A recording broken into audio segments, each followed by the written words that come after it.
आज मैं आपको राजकुमार डैनी डेंगजोंगपा से जुड़ा हुआ बहुत ही ताज्जुब भरा किस्सा सुनाने जा रहा हूँ कि एक डायरेक्टर ने जब राजकुमार को एक फिल्म में दो कैरेक्टर निभाने पर बहुत कम फीस दे रहे थे तो राजकुमार ने कहा था, अगर कम पैसों में काम करवाना है तो उस नेपाली को ले लो।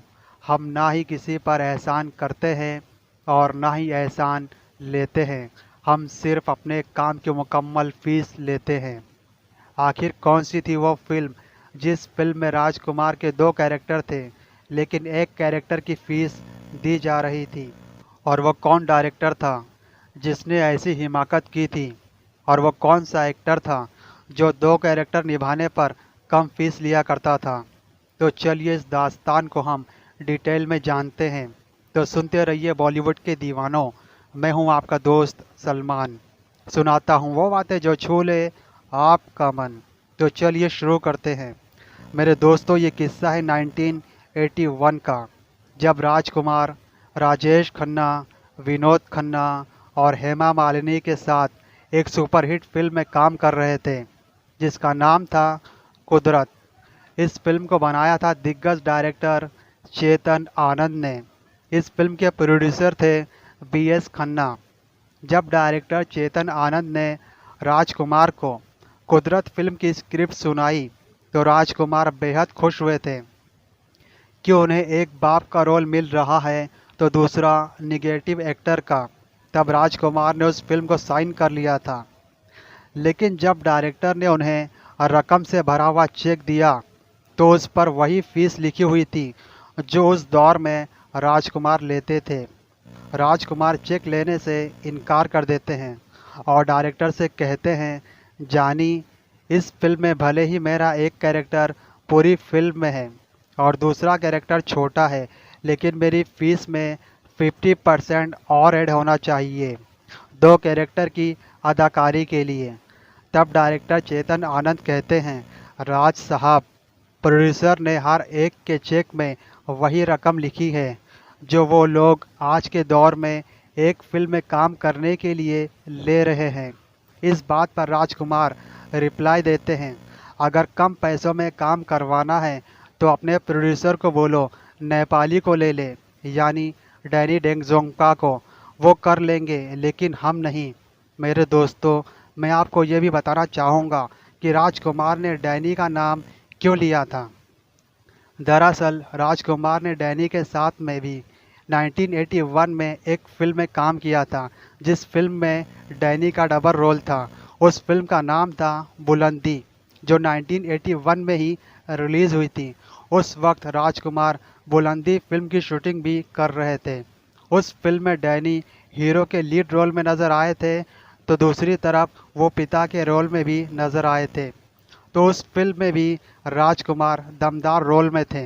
बुलंदी फिल्म को डायरेक्शन दिया था इस्माइल शरोफ ने। तो इस फिल्म पर पैसा लगाया था मोहन राव ने। मगर इस फिल्म में डैनी को राजकुमार से भी कम फीस दी गई थी, जबकि इस फिल्म में डैनी का डबल रोल भी था। मेरे दोस्तों, डैनी विलन बनकर आया करते थे, लेकिन बुलंदी फिल्म में डैनी को पिता के रोल के साथ हीरो बनने का भी मौका मिला था।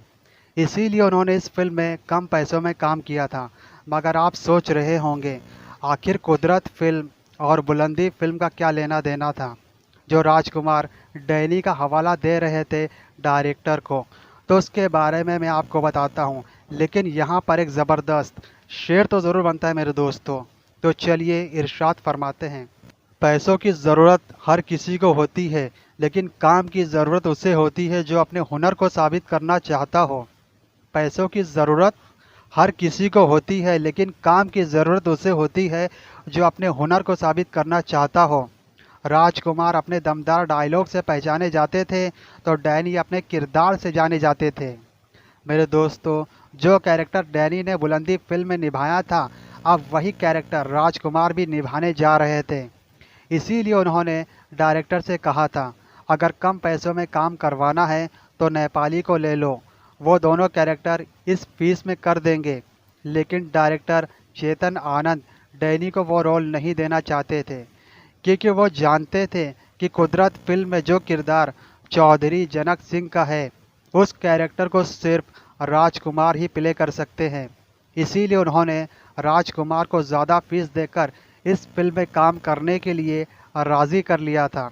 अगर आप लोगों ने कुदरत फिल्म को देखा होगा तो आप लोगों ने इस फिल्म में राजकुमार के 2 कैरेक्टर ज़रूर देखे होंगे, जो दोनों ही काबिल तारीफ़ थे। जबकि इस फिल्म में राजेश खन्ना, विनोद खन्ना, हेमा मालिनी, प्रिया राजवंश भी हैं, लेकिन पूरी फिल्म की कहानी शुरू से लेकर आखिर तक राजकुमार के इर्द गिर्द ही घूमती रहती है, हेमा मालिनी और राजेश खन्ना को लेकर। यानी पूरी फिल्म का दारोमदार राजकुमार पर ही रखा गया था इस फिल्म में। इसीलिए राजकुमार साहब ने दुगनी फीस ली थी इस फिल्म में काम करने के लिए। यहाँ पर राजकुमार की फीस को बढ़ाने के अंदाज के लिए एक ज़बरदस्त शेर तो ज़रूर बनता है मेरे दोस्तों। तो चलिए इरशाद फरमाते हैं, अपने आगे किसी की ना चलने देना, ये राजकुमार का अंदाज था। अपने आगे किसी की ना चलने देना, ये राजकुमार का अंदाज था। जो उनके अंदाज से मुकरता था, जो उनके अंदाज से मुकरता था, वो उसकी बेइज्जती कर देते थे सरे बाज़ार में। तो आज आपको पता चल गया होगा उस फिल्म का नाम क्या था, जिस फिल्म में काम करने के लिए राजकुमार ने दुगनी फीस ली थी और डायरेक्टर को ताना क्यों मारा था, अगर कम पैसों में काम करवाना है तो नेपाली को ले लो। और उस नेपाली का नाम क्या था?